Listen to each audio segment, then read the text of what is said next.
یہ حور وہ ہیں جنہوں نے جہنم سے جنت کا سفر صرف کچھ گھنٹوں میں اس طرح سے طے کیا کہ حور سے حور علیہ السلام بن گئے۔ حور جن کا روضہ کربلا سے لگ بھگ 6-7 کلومیٹر دور ہے، جبکہ ان کی شہادت کربلا میں ہوئی تھی، لیکن روایات میں ملتا ہے کہ ان کی شہادت کے بعد ان کی ماں ان کی لاش کو دفنانے کے لیے ان کے محلے لے کر جا رہی تھیں، لیکن کربلا سے کچھ دور جانے کے بعد ان کا لاشا آگے نہیں بڑھا اور جس مقام پر ان کا جنازہ رک گیا ان کو وہیں دفن کیا گیا اور وہیں پر آج ان کا یہ روضہ موجود ہے۔ حور جو کہ پہلے بنو امیہ کے لعنتی خلیفہ یزید ابن معاویہ ملعون کی فوج میں کمانڈر کی پوسٹ پر تھے، اور جب امام حسین مکہ سے ہجرت کر کے عراق میں کوفہ کی طرف جا رہے تھے تو یزید کے آرڈرز پر حر اور حر کی 1000 سولجرز کی فوج نے امام حسین کا راستہ روکا اور کوفہ جانے سے روک دیا اور پھر امام کو کربلا کی طرف گھیر کر لائے۔ یہ حر وہ ہے جو پورے کربلا کے واقعے میں 9 دن یزید کی فوج کے ساتھ رہے۔ یہ وہ ہیں جنہوں نے 7 محرم کو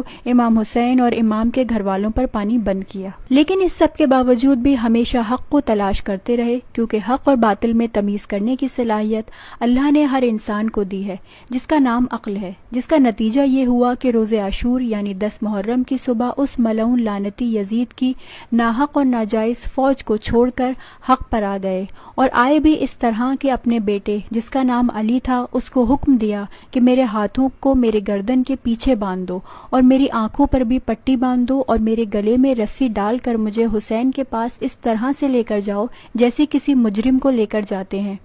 تو ان کے بیٹے نے ایسا ہی کیا، اور جب یہ حسینی خیموں کے پاس پہنچے تو ان کے بیٹے نے ایک تکبیر کہی، اللہ اکبر۔ تو حر نے سوال کیا کہ بیٹا کیا ہوا؟ تو بیٹے نے جواب دیا کہ بابا، علمدار کربلا ابو الفضل العباس ہمارے استقبال کے لیے آ رہے ہیں۔ تھوڑا اور آگے بڑھے تو بیٹے نے دوبارہ کہا، اللہ اکبر۔ حر نے پھر سوال کیا تو بیٹے نے بتایا کہ بابا، شبیہ رسول حضرت علی اکبر آپ کے استقبال کے لیے آ رہے ہیں۔ اور تھوڑا آگے بڑھے تو ان کے بیٹے نے 3 بار تکبیر کہی، تو ان کی آنکھ پر پٹی بندھی تھی، تو انہوں نے پھر سے سوال کیا کہ بیٹا بار بار تکبیر کیوں کہہ رہے ہو؟ تو بیٹے نے جواب دیا کہ اے بابا، اب تو خود فاطمہ زہرا کا لال حسین ابن علی آپ کے استقبال کے لیے آ رہے ہیں۔ پھر حر آگے بڑھے اور حسین کے قدموں میں خود کو گرا دیا، اور پھر جب حسین نے ان کو اپنے قدموں سے اٹھایا تو حر سے حر علیہ السلام بنا دیا۔ پھر حر نے اپنی غلطیوں کو اس طرح سے سدھارا کہ حق پر جان قربان کرنے والوں میں سب سے پہلے شہیدوں میں سے ایک بنے، اور قیامت تک کے لیے ایک مثال بن گئے ایسے لوگوں کے لیے جو آج بھی دنیا میں موجود ہیں،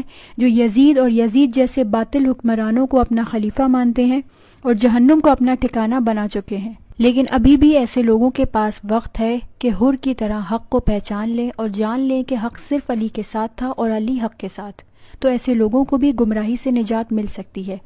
لیکن اللہ ہر کسی کو ہدایت نہیں دیتا جب تک انسان خود سے کوشش نہ کرے اور خود سے حر کی طرح حق کو تلاش نہ کرے۔ حر کے بارے میں میر انیس لکھتے ہیں، کیا جلد گیا سوئے ارمدار فنا سے، کہ سوکھا ہے پسینہ بھی تو جنت کی ہوا سے۔ ویسے تو حضرت حر امام حسین کے قافلے میں شامل ہونے والوں میں سب سے آخر میں شامل ہوئے، لیکن امام حسین کے صدقے میں جنت پانے والوں میں سب سے پہلا نام انہی کا